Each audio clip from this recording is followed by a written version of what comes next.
Not sure which driving iron is right for you? Test it with zero risk thanks to the Golf Shop Online. 60-day play, better price promise. Love it or swap it. So driving irons, loads going on about them at the minute. I've got two Titleist and a ping one here just to talk you through who and what they can do for your golf game. So who are they for? They're for anyone who wants help with a longer iron. So if you're not a hybrid player, you actually like an iron when it gets down to say a 4 iron and a 3 iron or even a 2 iron, then the U irons from Titleist 250U, the U505, which is their friendlier version, or something like the Ping IDI is going to offer almost the help of what a hybrid offers, but with the ball flight more ranging in what the iron kind of clubs would see. Maybe that's slightly more forward flight, not so high.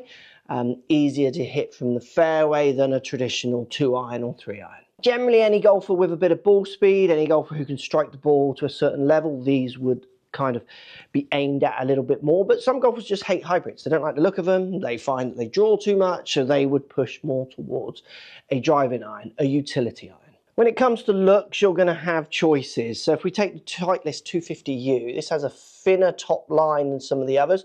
You see a bit of the club out the back, not much offset, and it's really going to blend with the iron, where if you compare that, say, to the Ping UDI, you're going to see more of the club out the back of the UDI, thicker top line, maybe a little bit more offset on some models, and much thicker soles. Having that thicker sole, basically that thicker part at the bottom of the club, allows them to push weight away from the face and down in the club.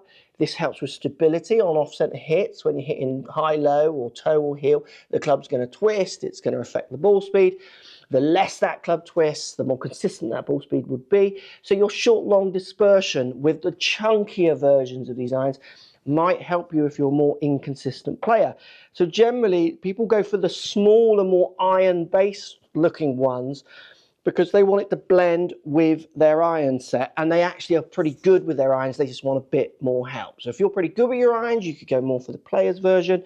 If it's something you're really struggling with and you're looking for an answer, I would go as friendly as you can find. If you're still unsure, remember you can try this club for 60 days and you can swap it for a credit note if it's not the right one for you. Next question you should be asking yourself is, what's the goal? Where are you trying to hit this club the most? Are you trying to hit it from the ground, from the tee, or a mixture of both? Some people might have a utility iron, long iron, because they use it just from the tee. They generally play the same course quite often. They have a few holes where they don't want to hit driver, so they put a utility iron in. Again, the slightly chunkier ones, anything with a bigger head's going to give you more friendly ideas if it is a club where you're trying to just keep the ball straight on a specific hole.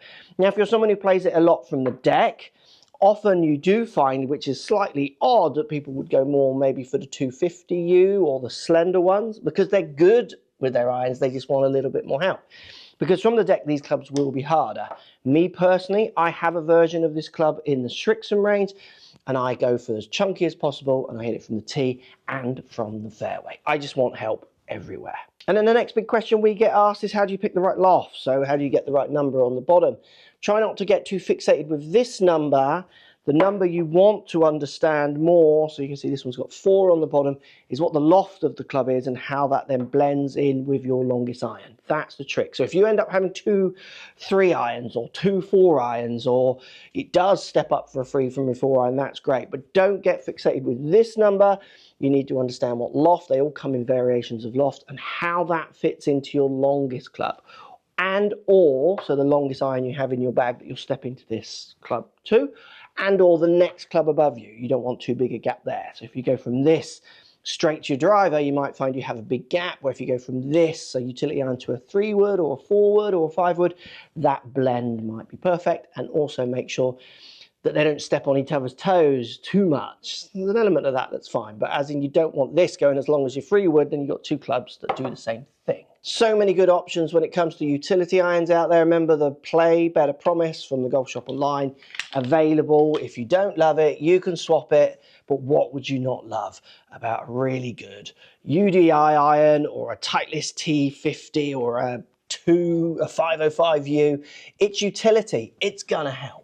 Thanks for watching, and I hope you found that helpful. Remember to head over to the website to find the following perks. We offer free UK standard delivery for life. We offer loyalty points on every purchase and free access to the Golf Academy here at the Golf Shop Online.